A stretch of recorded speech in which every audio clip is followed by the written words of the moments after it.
Wig, did you just say wig? Wig, okay. I know, wig. I feel that already. Wig, okay. Wig, did you just say wig? Wig, okay. I am ready for my wig to go flying. Hi, kids. It's Martyr. It's C.Tepper. And this is... It's Vinny Gaga. Oh, Vinny's here too. Can you tell who's here? Our guest today? Our guests introduced themselves already. Right. That's a new one we love. But this is... Wake it up. Quiet edition. Da-na-na-na. Yes, bitch. I'm so excited to be here, BH. Well, you already heard from her, but we're interviewing Staten Island's own, Manhattan's own, a Gaga impersonator extraordinaire, Miss Gaga herself. Miss Vinny Gaga. Woo. Welcome, Dun, baby. dun, dun, dun. Thank y'all for having me. Of course. I'm so excited.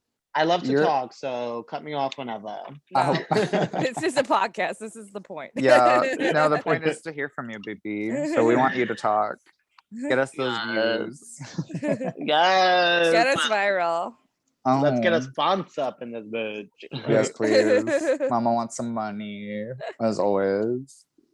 How much money does like someone make off of a sponsor? Like what? I don't like, know. you know? It's all different. You can make like a living, like you can make like a 50K living off. It depends how many people are listening. And we have 9 listeners, so we would make about 50 cents. Yeah. Hey, 50 cents is 50 cents. We don't even make that now, so. So every 4 episodes, we'll get $1 each. You could get a honey bun with that $1 from the deli. Makes me holler. No, my bodega sells them for $2. Shit, that's like 4 months of work, 4 months of podcasts. You're in like Williamsburg though, right? Yeah, baby. Oh, that's probably why they raised the price on everything. I know it's bad. Well, let's start off with our usual question, Caitlin. How has your pandemic been treating you? Oh, actually, this pandemic was just like amazing. I know it's been really rough for a lot of people, but for me, it's like it made me work so much harder at drag and just like being like a good, decent human being. I feel like, I don't know, I just feel like the whole world needed this time off and really look at themselves, you know what I'm saying? And I definitely did that. And I was definitely working through the pandemic, you know, like whether it was over live, which was a hot mess, but I did not enjoy that. We didn't either. It was just so like, I don't know, my favorite thing about drag is just like connecting with people, and it was just so hard to get that good feeling, you know what I'm saying? But I definitely did the stunts in my room, which was disgusting, bitch. That was a mess. Imagine doing it. No, I literally did a split over like a live, and like no one's seen it because the camera was like on the ring light. I was just like, oh, whatever. But this pandemic, But this pandemic really taught me a lot. Like it really showed me how much you have to like hustle, especially like over social media, and like how you could connect with people and like still make drag happen. And there wasn't a lot of shows, but I took everything that came my way, and I literally like tried to make the best of it during this pandemic. But I'm thankful for it. That's good. Sounds like you were busy, baby. I was busy, to be honest. I know like a lot of people were scared to come out, but I made sure that, you know, there wasn't a lot of shows last summer. There was like a handful of shows going on, and we were getting canceled from so many different types of people because no one was wearing a mask, or this one was doing that, X, Y, and Z. But for me, it was like I was taking everything and making sure I gave it my all, because there wasn't that many shows, you know? Yeah. Yeah. So let's go back, all the way back. Where are you from originally? I'm from Brooklyn, New York, honey. Ooh. What part of Brooklyn? Well, actually a few. So I have a big family. There's 5 of us. Have 5 siblings. Oh wow. And Jesus. right, I know, a big Italian Big family. Italian family. Right. You know it. Yeah, so we were I was born and raised in Brooklyn, and we were, where was I raised? Oh, in Bay Ridge. I'm like losing my mind right now. Oh. Born and raised in Bay Ridge, and then we moved to like Park Slope kind of area. Yeah. I believe it was called like Kensington, if I'm not mistaken. I don't know, something like that. Right near like Greenwood Cemetery. Yeah. And then I don't know if this ever happened to y'all, but in Brooklyn, like with the rent, it could like go up dramatically. Yeah. And like my dad was not having the rent going up. So we were like, let's move to Staten Island. The money that I'm paying in Brooklyn would give us a huge house in Staten Island. And so that's why we moved out here. For a bigger house, you know, my dad was sick of paying all that Brooklyn rent, bitch, because that shit is crazy. Yeah. But Brooklyn raised me. It's like my foundation. I don't really claim Staten Island. I just live here. Same. For real. For real. It's disgusting out here. The people are trash. Yep. There's nothing to do. I can't even like name something to do out here. Like, you go to the mall. Just go to the mall. Just go to the mall. And they revamped the mall. The mall's actually nice now, to be fair. It's high key, mad pretty. It used to be mad trashy, but I mean, the people are still trashy. Yeah. Oh my god, they're just disgusting. They're all little Trump supporters, little cults. Yep. I don't have it. They still, you know, the thing in Staten Island right now, they have like 2024 flags flying around. They do? They do. I haven't seen any. Fucking do. You haven't seen? Well, maybe where I live. Yeah, because you live. So obviously, I'm from Staten Island as well. So Staten Island, there's the North Shore and the South Shore. So if you're in the South Shore, it's like super conservative, all Trump supporters everywhere. But I live more in the North Shore. My family lives over there, so it's a little bit less, but not that much. Yeah, I'm right near Tonneville, so. Oh, you are all the way south, all the way. Yeah. And I don't know, the people, like, you know, it's so annoying. Like the reason why like I love the city, I love Brooklyn, is like I love to walk out and just see all different types of people, and I'm just able to like, you know, like let my shoulders down and just breathe. But in Staten Island, it's like I walk to the deli or I walk to the store, and it's just a whole bunch of white people, and I'm just like, oh my god, like I just get anxiety looking at everybody. Oh my god, that's my whole childhood growing up. Wait, did you go to school? Did you go to school out here? Yeah, we went to rival schools, except I'm a lot older than you. I know. Yes. Wait a minute, what school? I'm like, we had this conversation. I went to Patrice and you went to Wagner. You really? Yeah. So also, one thing to know about fucking Vinny Gaga is that I forget everything. That's all good. It's the weed for me. It's because we can the talk about it weed here. for me. Just destroying my brain. But that's so crazy that you went to that school. Did you love it or did you hate it? I mean, I hated it at the time. Now I'm kind of indifferent. You're like, it gave me the power to like be myself. No, it did not. It did the opposite of that.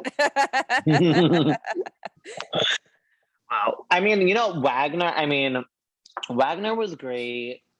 That school, I don't know how it is now, but like when I went, like I never got bullied. I know that's like hard to believe, but I just felt like I really like stuck to my guns and I was not having shit.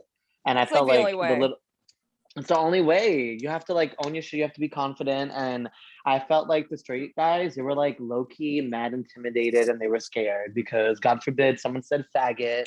It was going off. I'm going off. Good. You should. Right. Period. Yeah. Growing up, everyone was very, very homophobic in Staten Island. And I didn't know that there could be a life not like that. Yeah. I know a lot of people were like, you didn't get bullied in Staten Island. I was like, no, bitch, because I was not having it. Like, fuck out of here. The Brooklyn is coming out. Yeah, good. Makes me scared. Right? I would walk down the fucking hallways in Wagner with like literally the biggest platforms on. It's so embarrassing. Oh my Yes, goodness. bitch. Yeah. Oh my god. There's like pictures. If you scroll all the way down on my Instagram, they're still there. So embarrassing. That is And so like funny. I used to do my makeup like orange when I used to go to school. Like so scary. Used to That's look like a very little Staten Dorito. Island, though. Were you It orange with the is. white lip or with like just lip gloss? I What was was the look? orange. I was orange with like Justin Timberlake blonde curls. How Mama, scary. not the ramen Mama. noodles, not the ramen noodles, Literally, baby. But that's so Staten bitch, Island. literally ramen noodles in the package, like hard ramen noodles. That was my hair. You definitely, I bet you were like a little Guido walking around. All right. Oh my god, that was just and then the eyebrows were like sharpied Yeah. onto my face. Yep. Mm. Yep. Can we bring her back? Can we bring her back for a night? This is just bringing me back to like my like growing up and just everyone around me. We could go back. Just scroll down on my Instagram. I don't archive anything. Iconic. Love. Because I want people to see the journey. Like I used to look like a little Oompa Loompa, and now I'm But that was the look. You were very sickening, in. bitch. You are sickening. Right. So you said you took dance classes for 12 years. Where did you take dance classes? I took it in Diker Heights at Frontline Dance Studio. Oh, nice.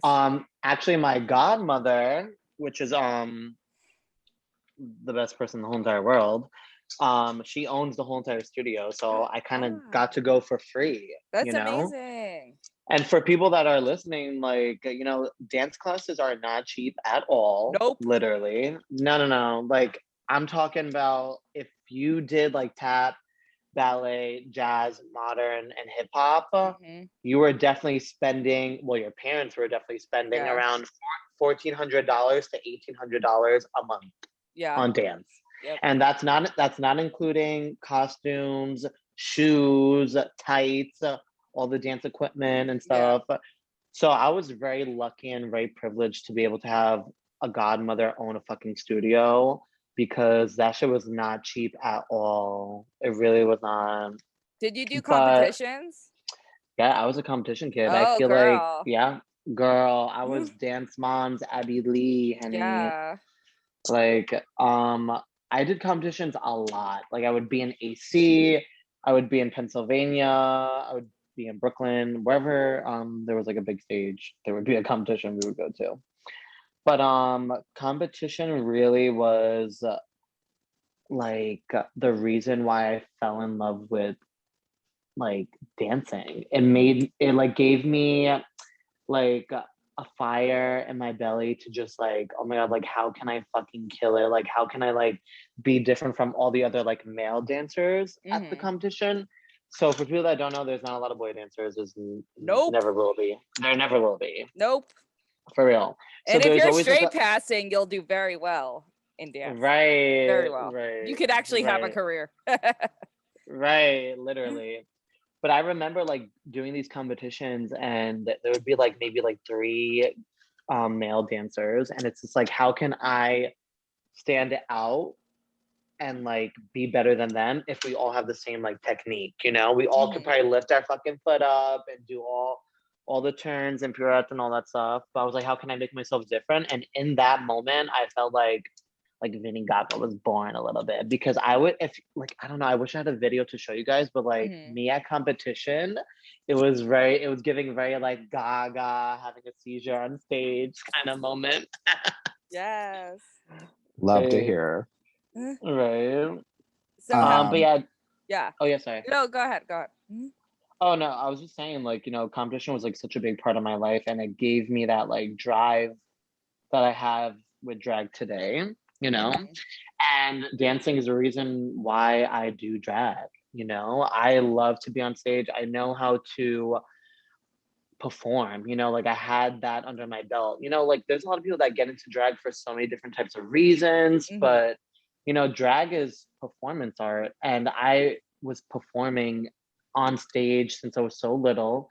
So that's where drag for me came about, you know, and that's where I found myself in drag. I was like, you know, I'll be considered a dancing queen, you know, but with that being said, it's like drag showed me I could do so much more with it instead of just dancing, if that makes sense.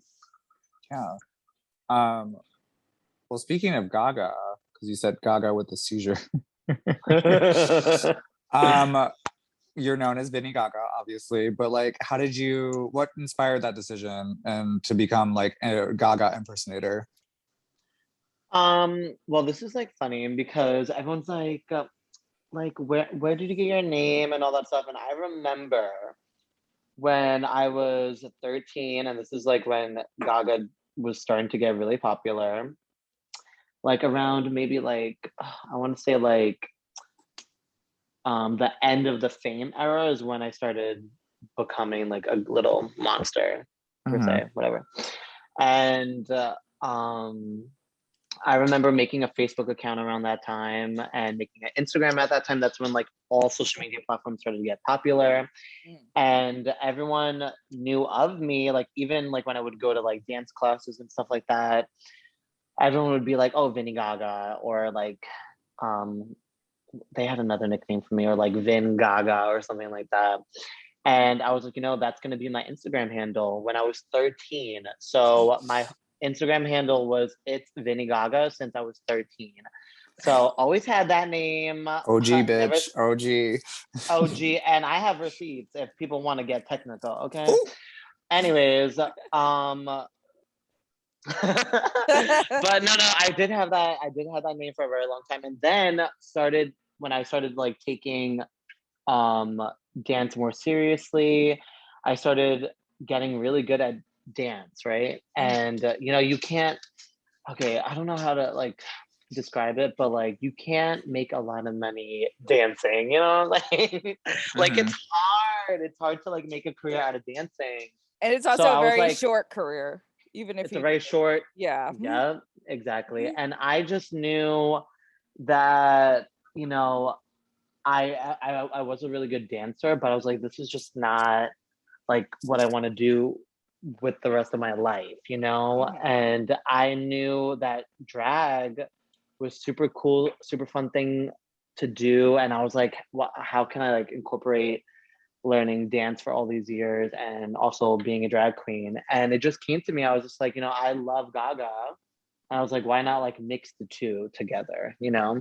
So that's why I was like, you know, I'll just keep my Instagram handle. I was like, my drag name will be Vinny Gaga. I was like, everyone calls me it. Everyone knows that I'm obsessed with the bitch. And that's where like my drag name came from. But I never knew it would be making me the money that I'm making today. Like, honestly, I was just, you know, just doing it for fun. And bitch, now it's paying bills. Okay. Yes, mama. How did you get into drag? Like, was it through Gaga? It was through Gaga. I mean, how many times are we gonna say that bitch's name? But literally, it's gonna be a lot this episode. So right. But it was definitely through her, because I mean, I just remember like Gaga dropping like a music video, and like I feel like everyone was trying to like recreate her looks, you know? Like when Bad Romance dropped, like you know, everyone was making like those McQueen hats, or they were editing those like eyes. And I just remember being so inspired. And you know, like RuPaul says, you know, like you're born naked, the rest is drag. I felt like I was doing drags before Gaga was a thing, you know? I remember me and my brother Anthony, my gay older brother, we would listen to Hilary Duff, Wake Up, on Saturday night. That song, you know that song? I love that song. I fucking live. We would, and my brother, I think, is 9 years older than me. I was 8 years old, and we would wrap towels around our head and like make it look like it was like a wig. And we would just sing Hilary Duff, and I'm just like, bitch, that was drag. You know? Yeah. It was. We were literally performing drag in my room with towels on our head, bitch. A towel queen. But yeah, I definitely just lost my train of thought. So what was the question? You're good. We're good. You answered it. Yeah, you're good. Have you ever been mistaken for Gaga on the street?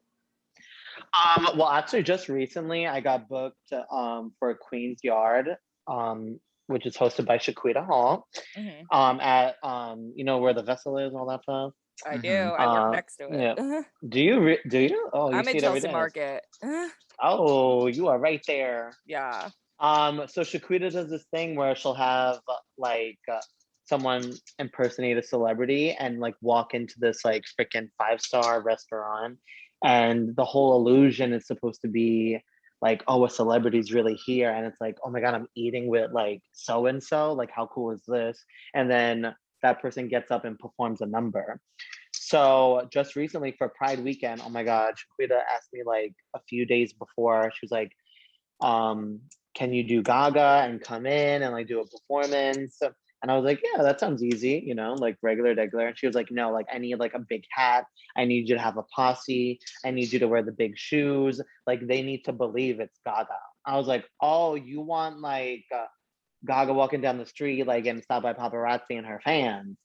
And she was like, yeah, right at that moment. So I had my brother, his boyfriend, and one of my other friends be the posse. I wore the 13-inch heels. I wore a really big hat. I wore the Fenty fucking glasses, or were they Marc Jacobs? I forgot. Whatever. And we literally walked from the vessel all the way up to the 4th floor to this restaurant, and it was getting stopped by so many people because that was the whole point of me getting booked was, you know, come in as if you're Gaga. And I was like, you know, Gaga always has her posse. She always has like Freddie, her makeup artist, and Sarah, her makeup artist. And they're always around her. So I was like, how can I get that feeling? And us like walk into the restaurant and like give that vibe. So I literally just recently did that with Shaquita. She had to impersonate Gaga. New. I didn't know Shaquita was doing this.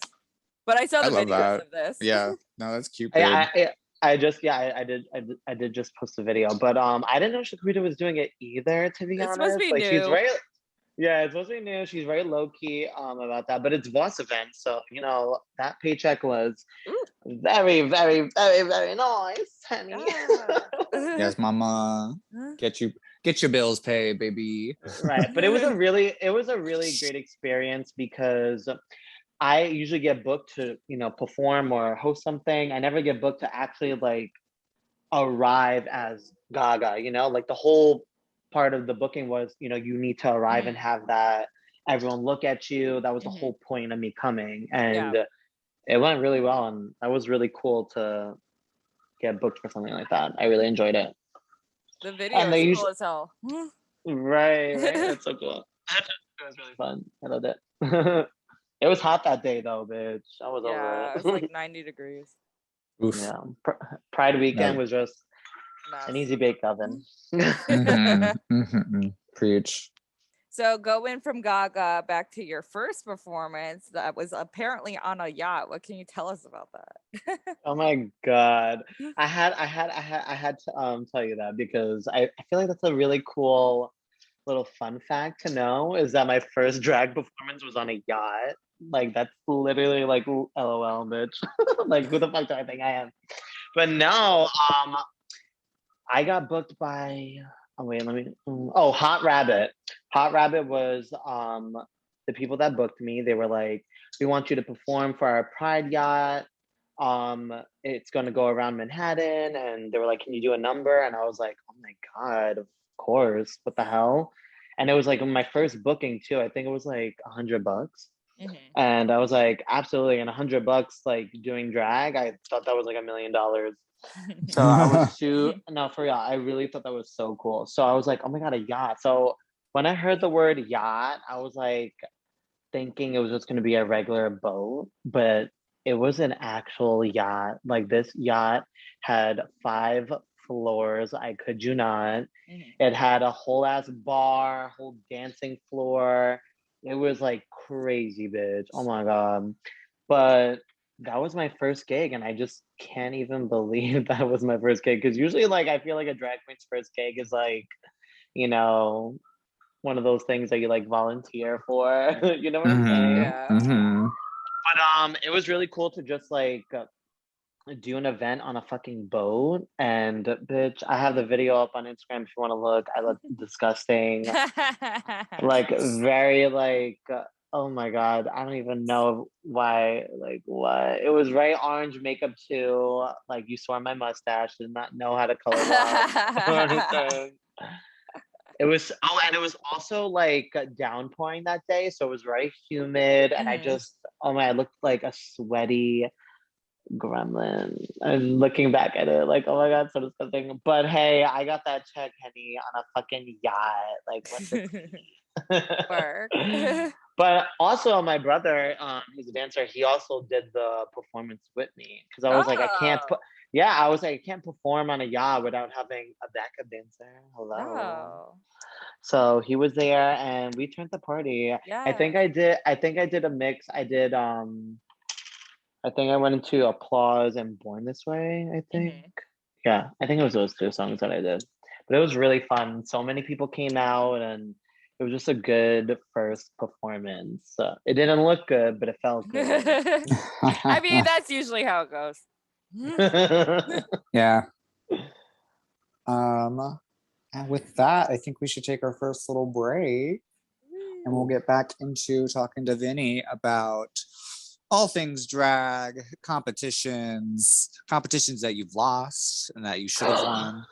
Jackie. Shoulda, coulda, woulda. I love her work. We'll be right back, kids. Bye. Wig, okay. I know. Wig. I feel that already. Wig, okay. Wig. Did you just say wig? Wig, okay. I am ready for my wig. And we're We're back. back. Talking shit. Being bitches. Being shady. Bad And we're bitches back. like me, it's hard to come back. Ooh. Ooh. Pound the alarm. Ooh. Ooh. No. So we talked about your first drag booking on a yacht. All these stories you're telling us are very luxurious, because this Yeah, next one right? that we have intel from. I know, is like, that- who the fuck do I think I am? I love What the though, fuck? baby. I love. So our intel says that within your first year of doing drag, you got booked in LA. Tell us about it, baby. So that actually is like the continuation of the yacht. They seen me on the yacht, and it was Hot Rabbit. Hot Rabbit usually focuses on like big lesbian clubs, from what I know. But their Pride Yacht Party thing was just all types of people. It was a Pride event.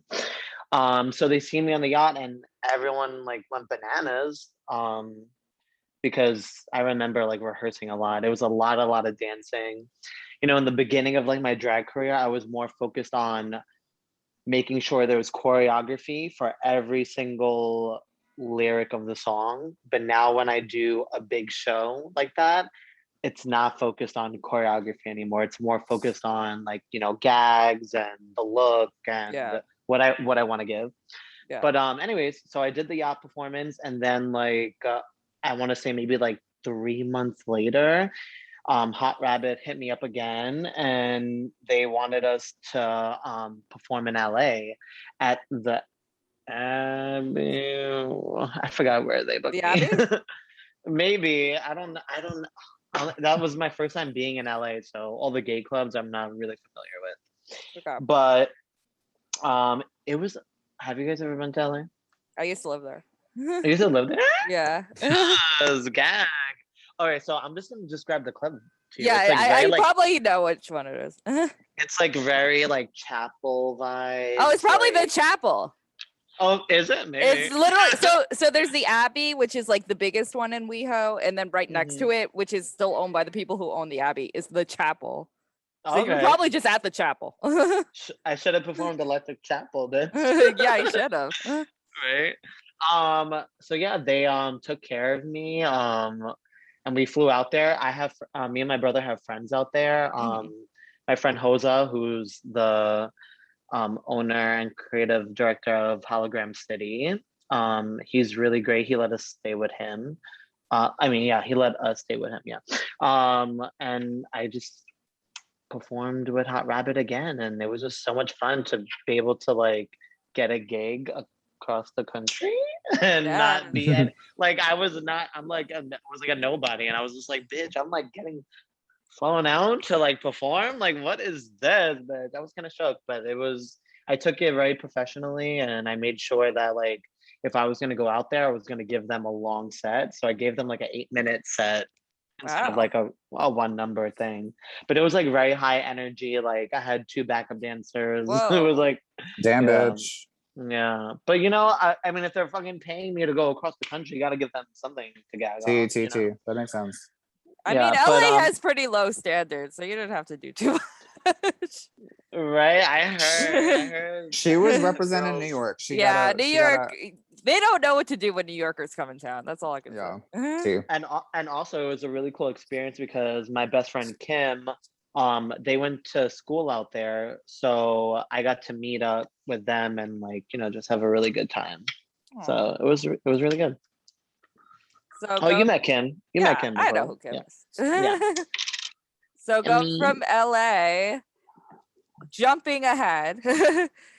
So we started from like the beginning of your career, and then boom, this is kind of, I feel like when you got kind of exploded on the New York scene when you won Drag Race All Stars. How was that? That was a moment in my life that I'll never forget. No, that was really great because I've been doing Drag Wars for, I want to say like a good like solid year of like just doing it every week. Monday. Yeah, like trying to do it every week, but it was really fun because I remember doing Drag Wars, which was every Monday. And I would win a few, lose a few, and then I started to like get my name out there, and I was doing other bookings instead of just doing Drag Wars. Yeah. And then I kind of left Drag Wars because I was just like doing a few more other things. I got to do Queen of the Ride actually. Mm-hmm. So I was doing that on Fridays with Vicky, and then I started to just insert myself with other bars and other places and get my name out there a little bit more. But then I returned back to Drag Wars, and Shaquita was like, make sure, she told me beforehand, she's like, make sure you kill it tonight because I'm picking out the people to do All Stars. So I was like, all right, bitch. So I went back and I was like, I went back at all my past performances that I did at Drag Wars. And I looked at them and I was like, wow, I never did a disco kind of mix. So my family, to bring it back a little bit, I grew up on like hustling and that whole entire element. My aunts, my godmother, my dad, my mom, they would all hustle at like family parties. So I was like, I want to incorporate hustling in my number. So I brought out my brother again and we hustled. And Shaquita really appreciated that because this generation doesn't know anything about that or like any clues. So I was really happy to kill it in that sense. And Shaquita asked me to be a part of All Stars, and the rest was fucking history with that. But that being said, I got onto All Stars, and I'm trying to remember everyone who was there. I think it was like me, Jax, Blue, Boys Charm, Roque, who else? Petra Parker, right? Yeah. Probably. I'm sorry, I have bad memory. All good. It's all good, baby. Anyways, I did it with them, and I just remember I was like, wow, like how can I like impress Shaquita again? Because I just, the whole thing is really just about what Shaquita thinks. It's not about the fucking 100%. Yeah, I mean, it's her fucking competition. So I was just really focused on like, how can I provide a really solid performance and really shock Shaquita? Because I'll never forget, she was like, I want to see drag to its full potential. I want to see something I've never seen before. She was like, and if you are not giving that, you will lose. So I was like, how can I like really shake the table a little bit for like drag wars, you know, because that stage is small, bitch. Yep. That's a small little Yeah. runway thing. So I was like, you know, you're very, very limited to how much you could do for a competition. So I remember I was like, you know, Vinny Gaga, I was like, what can I do that Gaga did too that shocked everyone forever? And I was like, the bitch came in an egg. I was like, so how can I come in an egg for Drag Wars All Stars? And I was talking to my family and I was like, all right, I sat them down and I was like, I know what I want to do and we're going to build an egg. And everyone like looked at me like, we're not building an egg, you know? I was like, no, like I need to come in as an egg. Hello, like this is All Stars. Vinny Gaga needs to come in as an egg. So we started thinking about like how they're gonna lift me over the crowds of people. Because you know, Pieces Bar is like so packed on Monday. Packed. Especially All Stars. Yeah, especially All Stars. You can't even move. Oh my God, you can't even move. So the whole egg idea was like, you know, I really can't come in as an egg because it won't work. It won't fit. Yeah. So I was like, you know, I'll just make the egg for the performance. So I had my sister, my brother-in-law, and everyone in the family really construct a fucking egg, bitch. And they made an egg that was 6 feet tall. I'm 5'3", so imagine how big that is. Oh my God. And yeah, it was very big. And they brought that shit from Staten Island to fucking Pieces Bar. And that's how I started my first, because we had to do 4 numbers. So it was like cut in half. So the first like 4 girls did their numbers for the first week, and then we would go, and then we would have to do another 2 numbers if we made it going forward. Yeah. So my first number, I was like, I have to like come through with this egg. So anyways, my family, they're like making it, the egg is falling apart, and now I have anxiety because I'm just like, oh my God, my whole entire performance is around this fucking egg, because that's like the gag, you know? Yeah. And also like, this is tea, during like practicing for my All Stars performance, my outfit got ruined. I spilled, oh no. Yeah, I actually spilled like wine all over it, and there was no saving. No, I swear to God.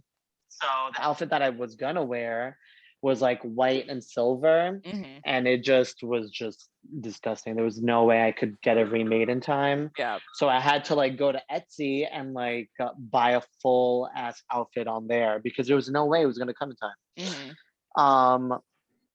So I did that, and then the egg, somehow my family made it work, where it looked more like a cocoon instead of an egg. But you know, I don't know if you guys recall, but Gaga did the vessel a few times. She didn't just do an egg. She did like a cocoon, and she came out like a butterfly, like a little pro. So I was like, you know, I'll do the cocoon version of Gaga's egg. So that's like how I came out for my first number. And then I also remember I was like, I have to do something that Shaquita never seen. And I was like, I never seen someone like do Gaga's like sparkle bra. Like, you know, the fireworks bra.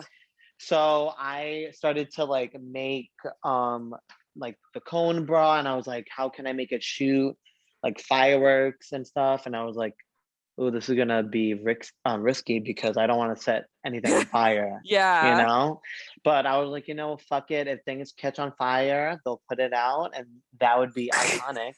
You know, like, no, I was really thinking, I was like, there's a chance that I could burn pieces to the ground. And I'll always be remembered for burning down pieces, and that'll be iconic. But going to jail. Right? Queen of going to jail. We love to see. Going to jail. That's very Gaga's brand. That's true. That's true. So that would have been iconic. But anyways, I did practice the firework bra a lot. But I remembered I wanted that in the performance. And when I did that performance, Shaquita, like, she came up to me and she was like, I never seen someone like put that much effort into a fucking All Stars performance. I was like, and I told her, I was like, well, bitch, you told us you wanted to see something that you never seen before. So I made sure that like in every performance. I made sure that I wanted Gaga to be the first performance like of songs, and I wanted all the other numbers that I did do not be Gaga related. That's smart. You know? That's smart. Yeah, that is smart. Because that's very my drag. It's like, you know, I know that's my name. I know I get booked a lot to do a lot of Gaga, but I'll make sure that if I do any gig, it's not just Gaga, because I think it's very boring for me to come out and only do that. It's not the only thing I could do, you know? So I made sure for All Stars, I was like, this is my opportunity to show people that I don't just do Gaga, but I could do other things. And I also wanted to play like homage to my family, and do all the movies that I grew up on, like, you know, Sister Act, I did Dirty Dancing, and we did Grease, and I put it all in one number. Oh, cute. And I had my family with me, you know, we did a lot of rehearsals, and, you know, I'm very family oriented. So I was like, how can I put them in a performance and like make the crowd not just live for the performance, but to like actually feel something, you know? Because that's what it's all about, you know? It's winning off, it's trying to win Shaquita over, but it's also the crowd. But like, how can I make the crowd feel something? And I was like, oh, let me bring my family into this and show them that this could be like emotional, kind of, you know what I'm saying? Yeah. So that's basically Drag Wars All Stars, and then I won. Well, your win was a little bit controversial, if you want to talk about that. It was. I don't think your win was, but I think some other wins might have been. Definitely for All Stars for with Shaquita, she did something that I wouldn't have done, but she did it. I don't know why she did it, but she was getting ready to announce the winner, and she was like, the winner of All Stars is dramatic pause, and then she was like Vinny Gaga and said my name, and everyone started cheering. Hello. And then she was like, then she did her little dramatic stunt. This is something that RuPaul I feel like would fucking do. You know, is 100%. Yeah. A twist. And she was like, wait. She was like, wait. And she was like, actually, all three of them are the winners of All Stars. And, you know, I wasn't mad because I think that Blue and Petra Parker really brought great, amazing numbers to All Stars. I think their numbers were like out of the box, you know, totally unique, completely have never been done before, that whole moment. And I really love and respect them so much. And it was cool to like share a crown with them. But, you know, she did say my name first, so. Yep. Just and we'll leave it at that. we'll leave it at that.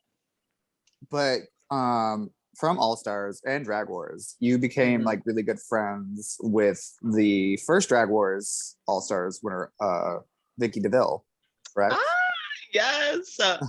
Actually, during that whole entire process, during All Stars, is when me and Vicky actually started to like become friends, and it was just a very surreal moment because I remember watching Vicky without even knowing that she was Vicky DeVille. Like I remember, I remember watching her at Stonewall, I think, and I was like, I'm gagged, you know, like I just was very like in awe of her, and I still am, and I'm super obsessed with her. And it was just so cool to like really find out that she's just a really cool, dope human being inside and outside of drag. And it's just really cool that like I'm able to call her a friend. I like really, really love her so much.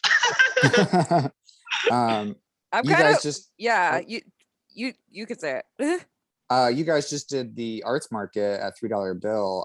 I saw Vicky and I saw a glimpse of you, but I love your whole dynamic as like Gaga to her Christina. Yes. Can you tell us more about your friendship and how it is to work with Vicky? It is so much fun to work with Vicky, but Queer Art Summerfest, my friends were they were behind that, and they were like, Vinny, we want you to host. And they were like, but we want you to host with somebody. And I was like, who can I think of that is just gonna be polished, that could serve a look, that could be entertaining, and that I could vibe with really well on stage?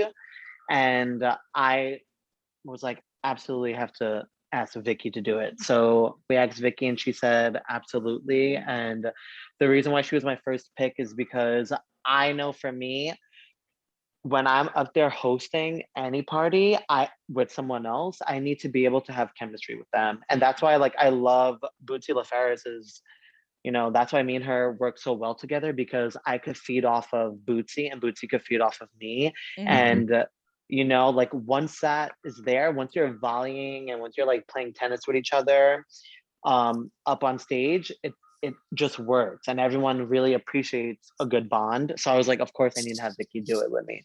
And it was just totally so much fun. And I remember Vicky asked me to do her show at Stonewall, and she was like, we have to do Gaga and Christina Do What You Want. And I was like, oh my God, gag. And we did that at Stonewall and it was just so good.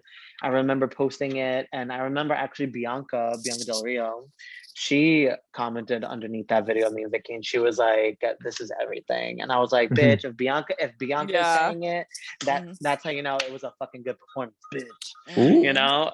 Right. And we wanted to redo that again, but like how can we do it with like different looks and like in a different setting and stuff like that. But I really do appreciate Vicky so much, and I think she is that girl, and no AFAB queen is seeing her in this day and age, bitch. Yeah, mama. Tell the girls. Tell the children. So you were in 17 Magazine's YouTube show. What was that? Oh my God. All right, I have to laugh. Working with 17 was really fun. They reached out to Kim, my best friend, and they were like, we want you to be on this like dating show where your best friend picks like your lover. And Kim asked me to be a part of it, and I was like, absolutely, but the only thing is I'm gonna do it in drag. And I'm not gonna do it as like me, like as a boy. Like what the fuck? That's boring. I was like, I was like, and also like, how cool would it be to be in 17 magazine for their YouTube in drag? I never seen no like drag queen do it. Nope. So I was like, let me do this in drag, bitch. And we were super excited. We went to like their headquarters and filmed in August, and it was a really cool experience. I wish they were a little bit more educated on like drag, because they knew that I was going to come in drag, but they didn't understand that drag takes time to put on, if you know what I'm talking about. Yeah. So I got there, and we had to sign all these contracts and all this stuff. Yeah. And they were like, all right, well, we need to start shooting in 5 minutes. And I'm like, here's me with just a painted face and no drag on. And I was like, I have to glue down a wig, have to put my padding on, like have to put my nails on. So there was like so much to do to get ready for, and like touch up my makeup. It was hot up that day. So after like the 5-minute call, the lady was just like, are you ready? And I'm like, no, I'm not ready yet. I was like, I still need to like glue my wig on. And they're like, drag queen time. Yeah, and there was and she actually said, one of the ladies, they were like, can you just like go out like that? I'm like, oh my God. I was like, I have like no hair on. Like, what? They really wanted to see me fail, bitch. But I made it known that I was gonna take my time getting ready, because there was no way, because to be honest, I've seen a whole bunch of their YouTube videos, and their YouTube videos have millions of views. Yeah. Like I looked at them, and one video has 2.8 million views. Oh, wow. I was like, bitch, I was like, if I'm gonna do this little fucking get up, there's no way I'm going out there without a wig on. So I was like, no, they need to wait. They can't shoot me, you know what I'm saying? Yeah. So I was like, no, y'all are waiting on me. And I know that was like kind of unprofessional, but it's not my fault that y'all did not know about drag, okay? Anyways, and also it was their LGBTQIA series. So I'm like, you wanted Kim, the lesbian that they are, to be up there with their best friend that is a drag queen, but you don't know anything about drag, bitch. Like, what? Anyways, that was annoying, but it was a really cool experience to like, you know, be behind the cameras. Hello. What the hell was that? I just found the video. I'm sorry. Yeah, I want to watch it after this. Oh my god, please You look watch great. it. No, You I look don't. great. Yeah, you do. You look great, baby. Oh my god. I mean, I totally don't look like that anymore. Like that's when I used to use my boy brows. I don't do that anymore. Yeah, it was very like, you know, the makeup could have been better. But and so anyways, back to like the behind the scenes moment, you know, it was a whole bunch of men, girl. There was a whole bunch of men and they just I don't know, they were just like saying like, "Oh, can you like tone it down a little bit?" Because me sitting in this chair, I was very like, "Hello, I'm in drag and blah blah blah," and I'm trying to like play up for the cameras, and they would tell me they would like pause and they'd be like, "Can you like you know tone it down a little bit?" Like, and I was like, "Okay." So in the video, when you guys watch it, you'll see that like I was talking like this and using a very soft voice because they were literally telling me to tone it down. Oh my So god. I Don't know. they watch So reality TV? Like, don't they want it to get viral? It's just fucking YouTube. YouTube's all about being viral. I know that's what I'm saying, and like that's why for me it was a little like annoying because I shot that almost 2 years ago. Oh. I shot that after I won All Stars. Oh, okay. Oh shit, yeah. So I shot that after I did All Stars, and then they didn't air it until we were in a pandemic. They never aired it. So they told us, they were like, "Oh yeah." They actually emailed me and Kim, and they were like, "We're not gonna air it. Something came up," and I was like, "Okay." So now I'm like, "Oh, they're drag phobic. Like they're that kind of people." But then the pandemic happened and they probably did not have any content to post. Yep. So they went into their archives and they posted our video. And I was like, oh my God. So I watched the video back and I'm like, oh my God, it looks like I'm a fucking dead drag queen up there. Like I look like literally like I look like I'm out of it. Like my voice wasn't like high pitch. It was very soft.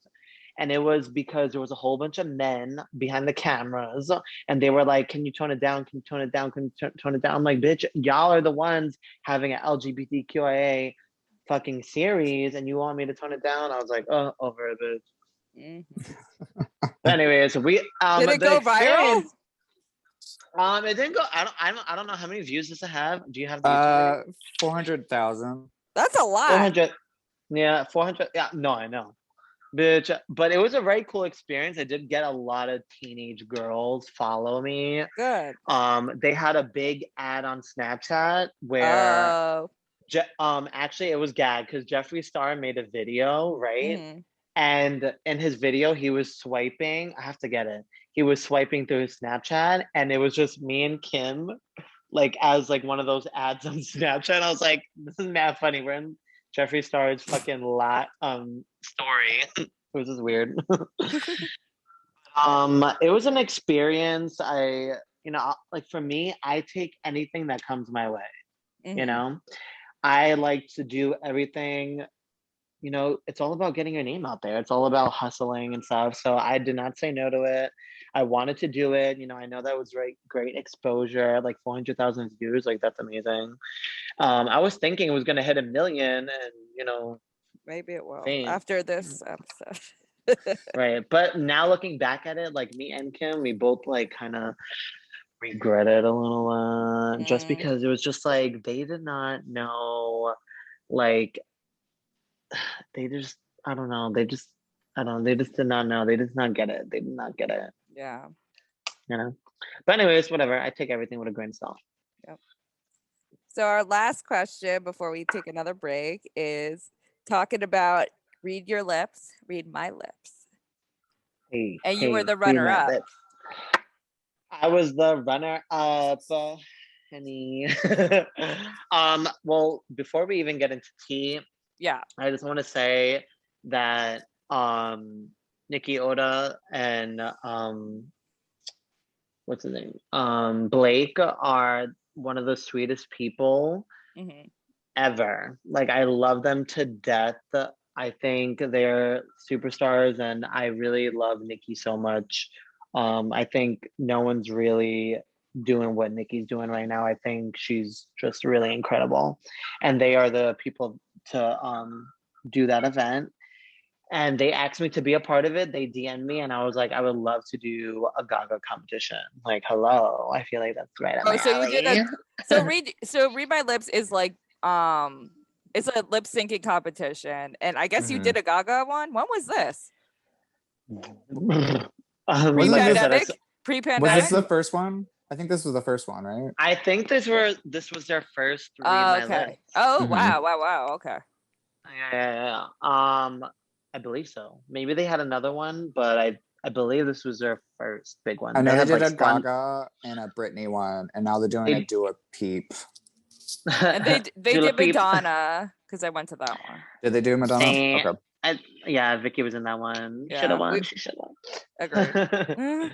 But I remember. Wait, I'll say that later. But anyways, when I did Read My Lips, I was so excited because I was like, wow, like a Gaga competition. And, I was still fairly new in the drag scene. So I still had a lot to like show people that what I could do and like how I'm a good performer. So I was just super nervous about like going up there and like doing Gaga when everyone had to do Gaga and we were like getting, judged for doing Gaga. So I was a little nervous, but I think it was my first, it was like, what do you call it? Those like brackets, like when you go up against each other. Yeah. What are they called? There's a word for it. I don't know. I know what you're talking about because I saw it for the Madonna one. Yeah. So it's like you go against the first queen and then whoever wins goes up against the other round of queens who, One. Yeah. It's like a pyramid. Oh, like a pyramid. Pyramid things? Whatever. Sure. Yeah. It was right that. So I did GUI. I had GUI. The second one was, what was the second one? Can't even think. Dancing in Circles. And then the finale was Hair, Body, Face from Star Is Born. So for the GUI number, I remember I was like, I need to have the hair. I need to have the long art pop hair. So I had that and I was like, had to do seashell bikini. I had to do a reveal. And I did that. I did like a shoulder pad, sequins, emerald green look that I ripped into seashell bikini Gaga. And GUI is one of my favorite Gaga choreographies because I know it from start to finish. So I knew I had like a little advantage on that moment. And bitch, if you look back at that video, which is on my Instagram, I was feeling that performance. Like literally was Gaga coming out of my throat into a ghost and she was performing like kind of that vibe. Like she was literally coming out of my mouth. I was puking Gaga up. But it was just a really great performance and I won round one. And then I went up against, I forget who I went up against for round two. I don't know. But anyways, it was really fun. But we did Dancing in Circles and I remember I was like, I don't want to do like Dancing in Circles, like how Gaga would do Dancing in Circles on tour. I was like, I want to pay homage to when she did Roseland and when she closed out Roseland. So I was like looking up a whole bunch of like pictures of like Gaga doing Roseland and she wore a lot of outfits that had like roses on it. She wore a lot of outfits that, embodied like flowers and stuff. And I was like, I want to wear an outfit full of flowers. And I was like, and I also want to give a Joanne vibe with the Joanne hat. So I remember looking at her Joanne World Tour. She had a hat that like had a whole bunch of like roses like sewn into it and it would like hit the floor. So I made sure I made sure we had the flower outfit all ready and done.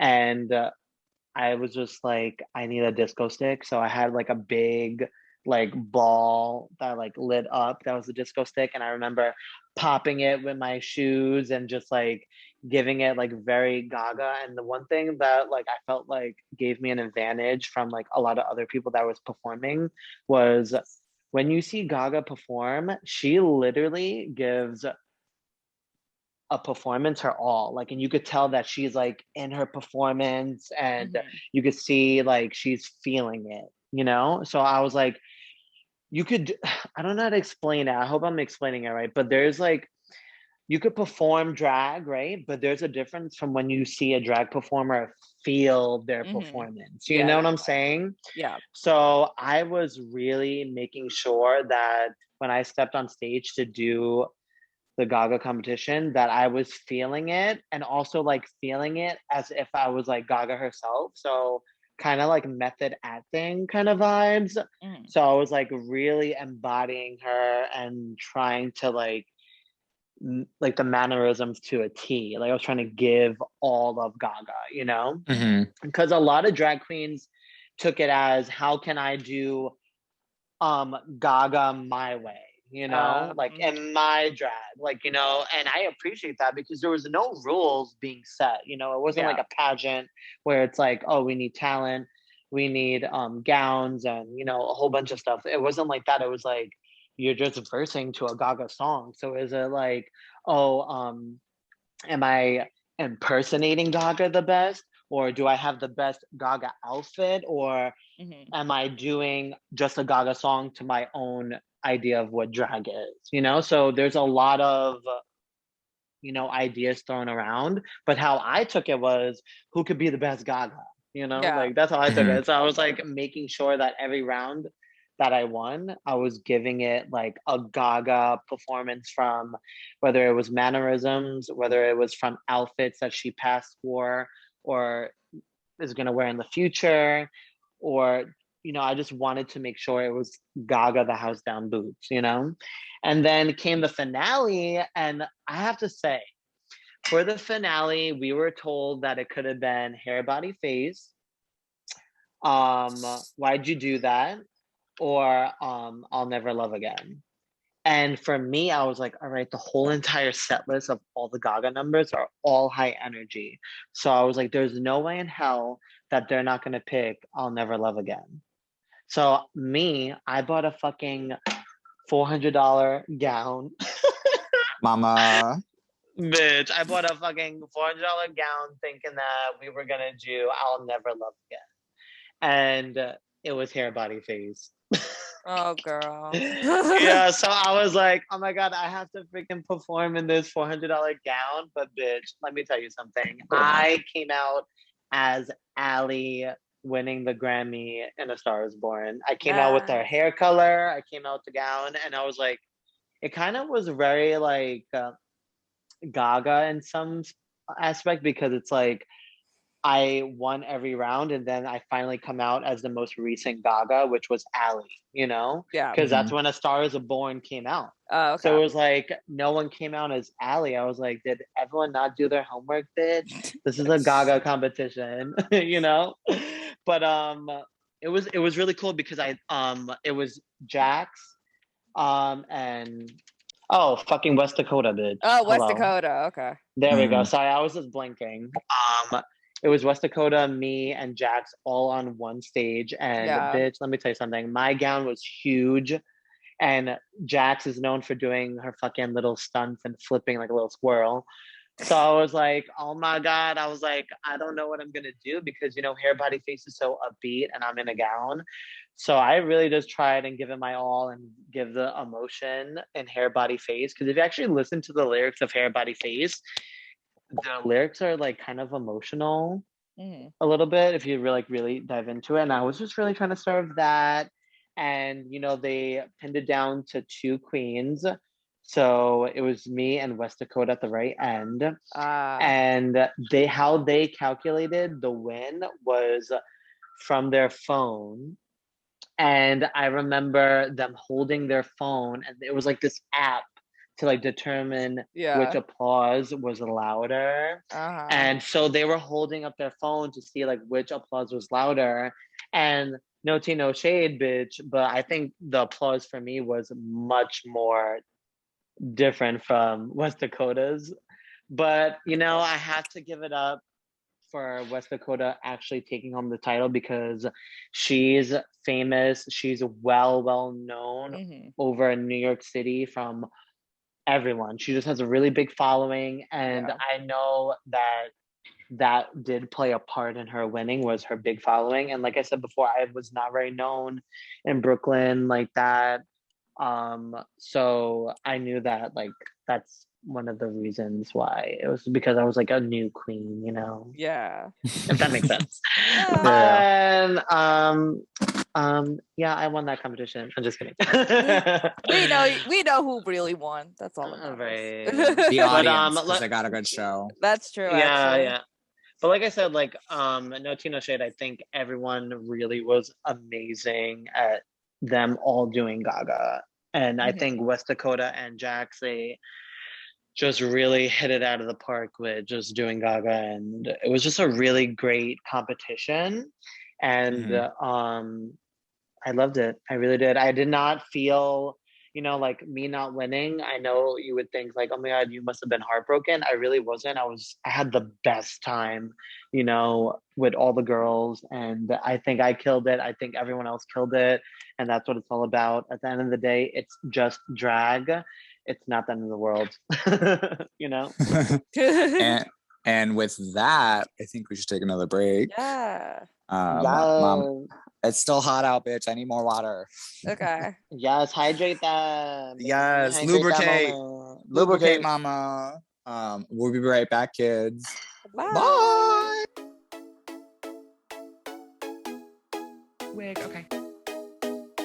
I know. Wig. I feel that already. Wig, okay. Wig. Did you just say wig? Wig, okay. I am ready for my wig to go flying. Okay. And we're back. It's a nice cool 75 degrees in New York City. Hope you enjoy your Monday drive. This is Wigging Out AM. I don't know what I'm doing. DM. All right, let's get into our last little segment. Let's get into it, honey. Let's get into it, mama. I feel like I've been asking this mostly Caitlin, but it's your question. But you could do it. I don't care. I know. Miss Vinny, do you have any plans to, I don't know, maybe appear on our television screens in some sort of competition? Are you talking about Drag Race? That little thing? Or summer camp, Camp Wanakiki, Dragula. But mainly Whatever Drag you see. Race. Right. I feel like I'm gonna speak for like every drag queen right now. I feel like, isn't that like the goal, to just like get so good at like what you do, to like go on and just become famous and make a whole bunch of money, you know? I fil like that's like the main goal for a lot of people. Yeah. But I wouldn't say no, and I wouldn't say I would never say no to it, but I do know that Drag Race requires a lot of work. You know, you can't just, you know, do drag and be like, you know, I'm gonna just do an audition tape, you know. I know the people that done audition tapes and how much they actually put into audition tapes is like crazy to me. It's a lot of work. I've helped with them. Yeah. Yeah. Yeah. It's a lot of work. I know that if I do audition, I would definitely give it my all, and I would love to audition one day, you know. I wouldn't say no, but I do know it requires a lot of work. I am very content right now with just getting my name out there even more, and just showing people that I can really become greater than I already am, you know. And I'm more focused on just like getting gigs and perfecting my craft, you know. Like I'm that kind of drag queen that I am a perfectionist, and I just always want to grow and never want to not grow. So I'm really open to so much feedback and you know, just getting myself out there. But I would love to audition for Drag Race. Love to hear. Tea. So speaking of projects, what's like your weekly schedule? Where can people see you? Yes, honey. Well, one, you guys can find me at It's Vinny Gaga on all social media platforms besides Facebook. Actually, a little side note, my Facebook got hacked. So actually don't go up on that because I don't know who has it. Oh, Right, I know, right? We're living in a day and age where we have to watch out for hackers. So always. annoying. No, I'm actually really devastated about this. Sorry, I'm going off topic, but how the fuck did someone hack my Facebook? Like my It's so password easy. was it It you? really is. It was Caitlin. It was Why? Caitlin. Why didn't you? You should have put your phone as a protection. That's what I use. Like they can't hack into it without it texting your phone first. So I did have my Facebook linked to my phone number, but like this happened in the middle of the night where I got an email saying someone's trying to hack in, and I was obviously not up. I was sleeping. And then I just like didn't look at my emails that day. And then my Facebook account was changed, the phone number was changed, Oh, the password too was changed, the late. email. It was too late. It's like I literally don't have any proof to even tell Facebook that it's my account. But fuck them bitches. Karma's gonna be a bitch. Anyways, for right now, y'all can find me at Hardware Bar every Friday with Bootsy LaFerris for a Supersized Queen. We give it to you every motherfucking Friday, and it's a big old party. But for right now, I am open to all bookings and looking forward to doing more weekly shows. So if y'all want me to do it, y'all better tip or Venmo a bitch. Yeah, mother. Yes, mother. All right. Oh. Okay. So what is the best advice you've been given about doing drag? Well, actually, I was hanging out with Bianca, not last Friday, but the Friday before, at Hardware. It was me, Bootsy, and Bianca, and I've known Bianca since before she got on her season, because my older brother was friends with her. Okay. So I remember, just hanging out with her, and like, she always says the best things. And I think, like, someone like Bianca, that is, one of the most highest paid drag queens from, under RuPaul. Yeah. But it's like, she really is so humbled, and she gave me such great advice the other day. She was like, make sure you say yes to everything. Do it, be humbled about it, be professional about it, but just never say no. And, I remember, there was a queen, I'm not gonna name her name, but she was like telling me backstage, she was like, oh, I'm not doing that gig. And I remember looking back at that moment and thinking, like, why not do that gig? Because you're too above it, And that gig was looking back at it, it was a well-paid gig. I think it was like $100 booking fee. I think that's great, That is good. and that's good, right? And I'm like, Yeah. like, hello. And like, the drag queen was like, I'm not doing that. And like, and I'm just like, what the fuck? I'm just like, you have to say yes to everything. You have to like put yourself out there, because I feel like you're not gonna make it or do well in the drag scene if you start saying no to things, And I feel like the reason why, and the reason I'm getting all these bookings, is because I'm saying yes to everything, And you can't say no. I don't care. I mean, let me say this. There's gonna be a time where you get an offer from whoever, and it may not be your price bracket. It might not be in your range. And I will say that I did turn away offers from bookings and gigs just because it was just not worth it for me. Like, for instance, I got a book to do this Sweet 16, right?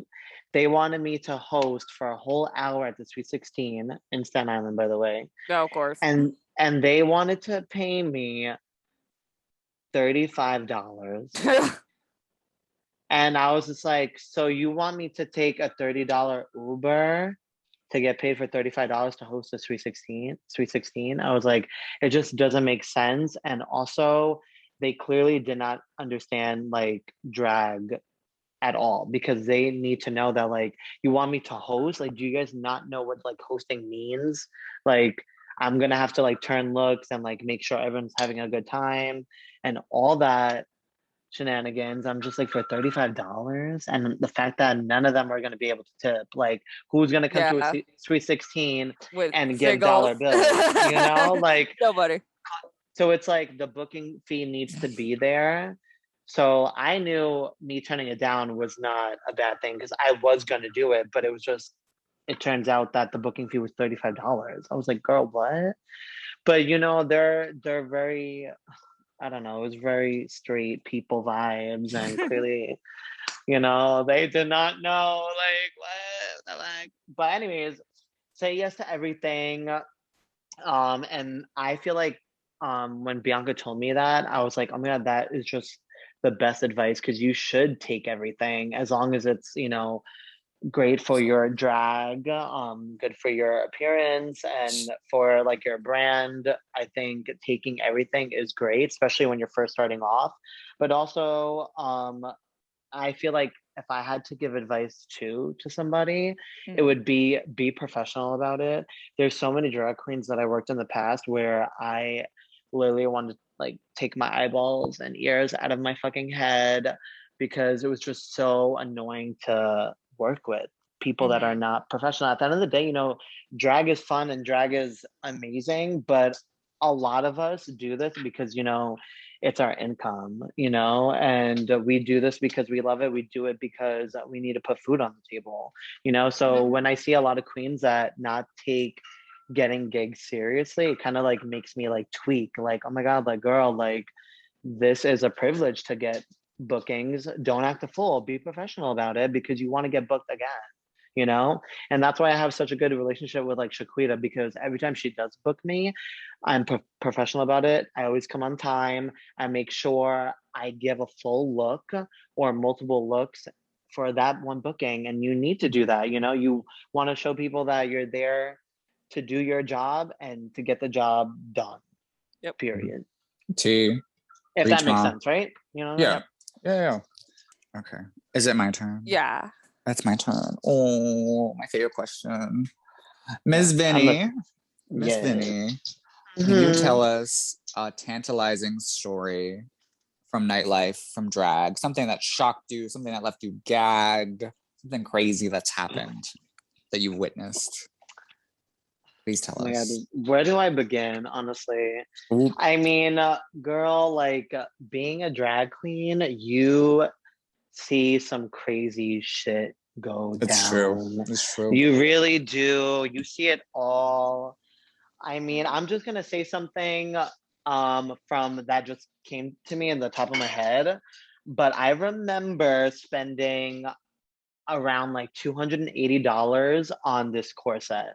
So this corset was like, it's like a violet corset where it like cinches you the house down, bitch. So I remember I did a show at $3 bill, and I took my corset off and I laid it down on the floor, but like near my bag. And I was literally gone from the dressing room for maybe like 5 minutes. And bitch, someone stole my corset. No, Yeah, bitch. gag.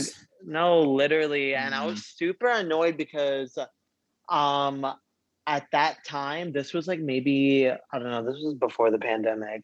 But at that time, you know, I was doing a lot of shows in the city. And for me to like come to Brooklyn, I was super excited to perform at $3 bill at that time. And I was so excited. And I'm just like, wow, someone had the audacity to fucking steal my corset. And it really made me super upset in that moment, because I was just like, I just spent $280 on a fucking corset, and it was like, it was like fresh. It was like, you know, I bought it at where the fuck did I buy it from? I don't know. I bought it at some store that was mad bougie.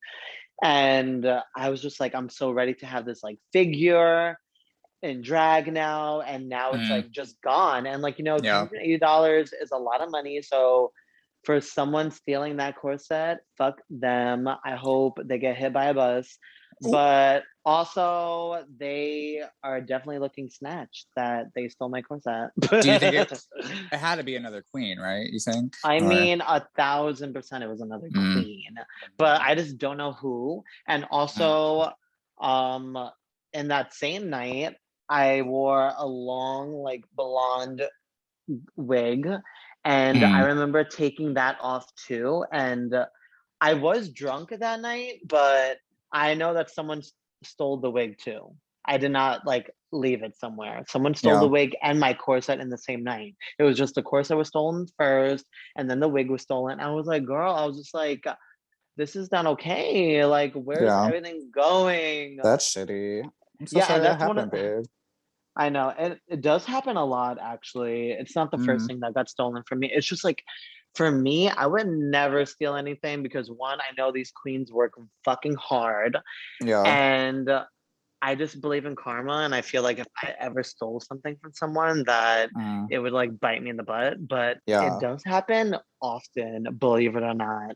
Like, so my scent in drag is the Valentino perfume.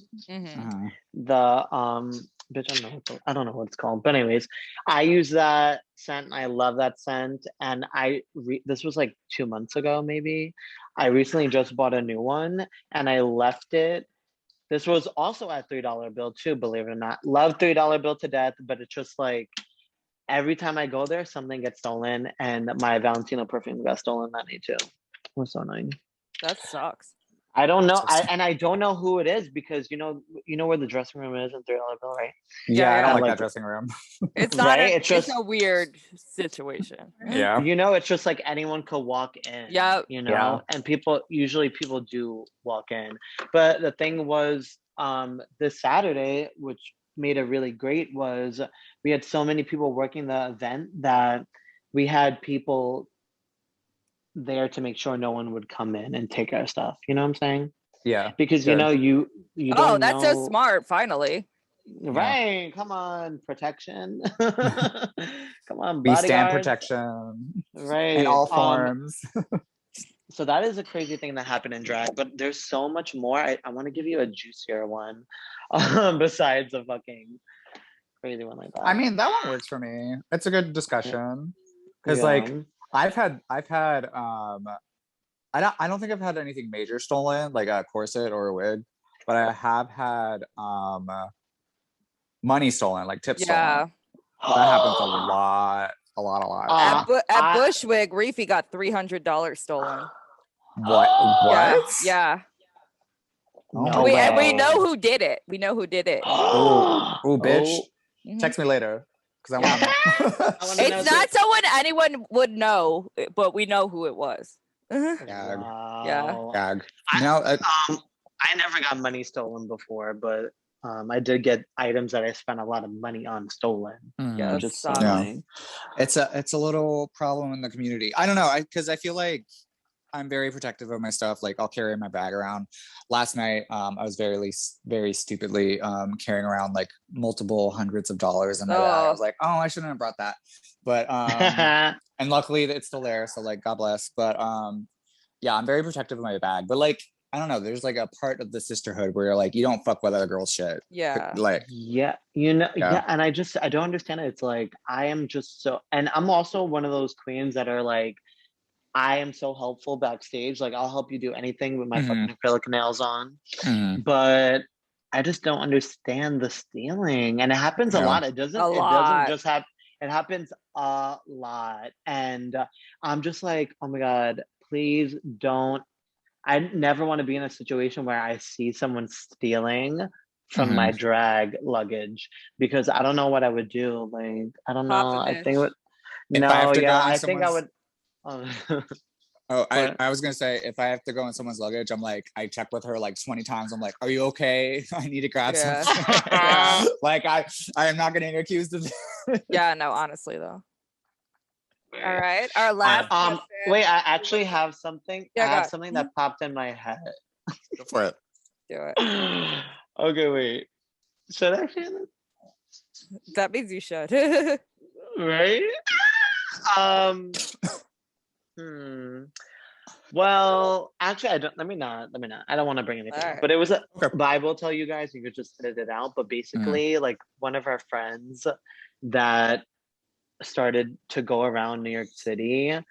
Actually, we could say that. I will say this. Okay. I will say this. This is actually juicy and Jesus. drop the vodka. Not the vodka. Not the vodka, honey. Literally drop the vodka. Look. So this is I'm gonna make a long story short, but basically, I used to work with a queen. Not gonna say her name, and she was doing this event in Williamsburg. I think it was at like lot 40 something. I forget the name. And how the whole event went to be about, like how all the queens were getting paid was every queen was taking home their own tips, right? Mhm. So this is in the beginning of like my drag career. I remember inviting so many friends and even family members to this event, right? And I put a lot of time and like rehearsal time into this number that I did. And obviously, the amount of money that was thrown at me was very different from how everyone else got thrown money at, because I invited so many people to this event. You Mhm. know, like my sisters came, cousins came, all my friends came. So I knew that there was a lot of people in support to come.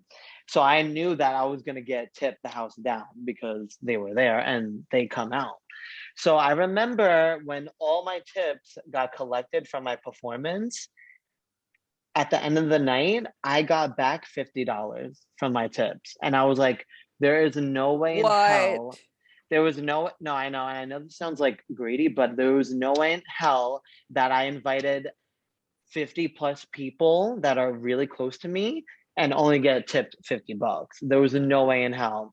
But it found out that after the event, I talked to like my sisters and they're like, oh, we threw like $100 bill on stage. We threw $20. We threw $30 in tips. So I was like, there's no way in hell that was $50. So the person that booked me for the event, which is my friend at the time, Mhm. literally took away all my tips and like went home with my tips. And I told my friend like 2 weeks later, I was like, yo, I found out that like my friends and family threw a lot of money and I only got paid $50.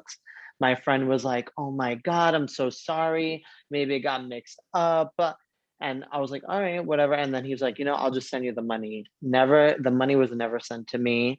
Also, that person went around telling other club owners, promoters, and just queer artists in our community to not work with me, and that to not, no, this is a real thing, and really try to tarnish like my name. And this is like the beginning of me trying to like make it in like the drag space, and it was just so like disgusting that someone that I would call a friend would go around and tell people not to book me, to not have me because of money issues. And it wasn't about money issues, sweetie. It was about, I invited 50 plus people to your event, bitch. That was a cover charge. Oh. So I had people come to the event and tip me correctly because they are my friends and family, but you went home with my money. But then you go, and then when I approach you like a decent human being and tell you like I should have got paid more or should have just collected my own fucking tips, you went around telling other people that people shouldn't work with me because there's money problems. Like that does not sit well with me. At the end of the day, like I really don't, I'm so kind and I'm so compassionate to every single person, but when you really try to come for me, like it's not cute. Like it's not cute. And now look, the bitch is not getting booked and I am. Good. Ooh. We love to hear it. We love to hear it. Success. Sorry, I just had to say that. Yeah, that here. Love. Yeah. All right. Our last question is, where do you want to take your drag in the future? Love that. I think I kind of touched base on that a little bit earlier too, but like I said before, I want to say yes to everything. I want to get exposed as okay, so for me, I feel like I know that I'm like getting a lot of gigs, but I feel like I'm still young in drag and I still have a lot more to prove. I have a lot more to show. I have a lot more to learn, you know? I believe in being a student and being a great student. And what I mean by that, I mean, you know, like I was talking about my dance background. For me, I loved being a student because it made me learn so much more and never be in that situation where it's like, oh, I already know everything and I don't need to learn anymore. And that's never good because I feel like there's always um room for improvement. There's always room to become better, you know? Um even like you look at the best queens right now in New York City, they are really just reinventing themselves and killing it in every way. And it's just like, I'm at a point where I'm getting these bookings and stuff, but it's like, I want to host my own show. I want to have more weekly gigs. I want to venture out doing drag, you know, like as a podcast or having a YouTube series or something like that. You know, I want to do more. I just want to do more. I want to be more hungry and I just want to put myself out there even more. So I think for Vinny Gaga's future in drag is just to do more, to get more weekly gigs and to one day host my own show and put on a really dope show at the end of the day. I We totally love- see that happening. Yeah, we totally. I see it. It's probably happening sooner than later, babe. Yeah, I agree. Because you're loved in the community. Yeah. So yeah. Well, I wanted to Sweet. book you before you got really big and would be like, no. No. Well, like I said, I love to say yes to everything. So That's good. T. But Well, thank you guys for being so sweet. I really appreciate that. oh, For of real. course. Yeah. Thank you so much for coming on our little Yeah. show, baby. Oh my god, I would love to be back. Maybe we could be back Oh, yeah. if Vicky could join and me and Yeah. Vicky could Oh my spill God. some tea. Yeah. Oh, we love it. We love a messy episode. Vicky will always have an open spot here, so and so will you. Yeah. So. Yeah. Oh my god. I would be back whenever. You guys just let me know. I'm free Yeah. on Tuesday. Oh. Where can one more time? Can you plug your social medias so that children can find you? Yeah, so you guys can find me on every social media besides Facebook because I got hacked. But it's it's Vinny Gaga, ITSVINNYGAGA, and my Venmo is at Vinny-Gaga. Very simple. If you can't spell it, you're stupid. You're stupid. We love having you on, baby. So thank you so much for joining us. Thank you so much. I know I talk a lot, but that's why No, I'll you're be good, back baby. on I mean, this is why you're a good podcast guest. Mhm. Yes. Well, I was Martyr. I was C.Tepper. And this was Wigging, wigging, wigging, wigging, wigging, wigging. Ow! Did you just say wig? Bye. Bye, kids. Bye, love. Mwah.